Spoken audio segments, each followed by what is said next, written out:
एक बार पार्वती जी ने शंकर भगवान से कहा कि भगवान अपने इस भक्त को कैलाश पर आने से रोक दीजिए, वरना किसी दिन मैं इसे अग्नि में भस्म कर दूंगी। जब भी यह आता है तो मुझे असहज होता है, यह मुझे बिल्कुल भी पसंद नहीं है। आप इसको समझा दीजिए कि ये कैलाश में प्रवेश ना करे। वे जानते थे कि पार्वती सिर्फ उनके वरदान की मर्यादा रखने के लिए रावण को कुछ नहीं कहती। वह चुपचाप उठकर बाहर आकर देखते रावण नंदी को परेशान कर रहा है। शिव जी को देखते ही वह हाथ जोड़कर प्रणाम करता। प्रणाम महादेव। आओ दशानन, कैसे आना हुआ? मैं बस आपके दर्शन करने आ गया था। आखिर महादेव ने उसे समझाना शुरू किया। देखो रावण, तुम्हारा यहाँ आना पार्वती को बिल्कुल भी पसंद नहीं है, इसलिए तुम यहाँ मत आया करो। महादेव, आप क्या कह रहे हैं? आप ही ने तो मुझे किसी भी समय अपने दर्शन के लिए आने के लिए कहा है। कैलाश पर्वत पर आने का आपने वरदान दिया है, अपना वरदान वापस ले रहे हैं। भोलेनाथ ने कहा, ऐसी बात नहीं है रावण, लेकिन तुम्हारे क्रियाकलापों से पार्वती परेशान रहती है। किसी दिन उसने तुम्हें श्राप दे दिया तो मैं कुछ कर भी नहीं पाऊंगा, इसलिए तुम्हारा उचित यही होगा कि तुम यहाँ पर ना आओ, फिर आपका वरदान तो मिथ्या हो गया। महादेव ने कहा, मैं तुम्हें आज एक वरदान देता हूँ। जब भी तुम मुझे याद करोगे मैं स्वयं तुम्हारे पास आ जाऊँगा, लेकिन तुम अब किसी परिस्थिति में कैलाश पर्वत पर मत आना। अब तुम यहाँ से जाओ, पार्वती तुमसे बहुत रुष्ट है। रावण चला गया। समय बदलता है।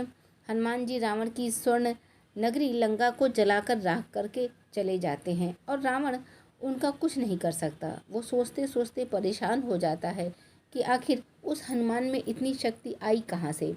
परेशान होकर वह महल में स्थित शिव मंदिर में जाकर शिव जी की प्रार्थना आरंभ कर देता है। कहो दशानन, कैसे हो? शिव जी पूछते हैं। आप अंतर्यामी हैं महादेव, सब कुछ जानते हो प्रभु।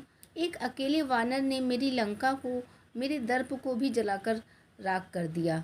मैं जानना चाहता हूँ कि वह वानर जिसका नाम हनुमान है, आखिर वह कौन है? और प्रभु, उसकी पूंछ तो और भी ज़्यादा शक्तिशाली थी। किस तरह सहजता से मेरी लंका को जला दिया? मुझे बताइए, यह हनुमान कौन है? शिव जी मुस्कुराते हुए रावण की बात सुनते हैं और फिर बताते हैं कि रावण, ये हनुमान और कोई नहीं, मेरा ही रुद्र अवतार है।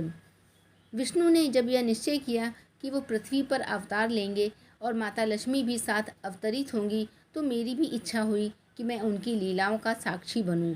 और जब मैंने अपना यह निश्चय पार्वती को बताया तो वो हट कर बैठ गई कि मैं भी साथ रहूंगी, लेकिन यह समझ नहीं आया कि उसे इस लीला में किस तरह भागीदार बनाया जाए।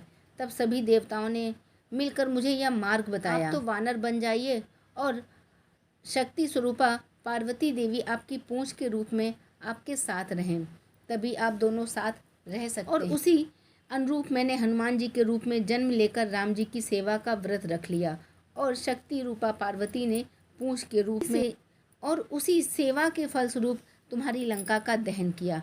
अब सुनो रावण, तुम्हारा उद्धार का समय आ गया है, अतः श्री राम के हाथों से तुम्हारा उद्धार होगा। मेरा परामर्श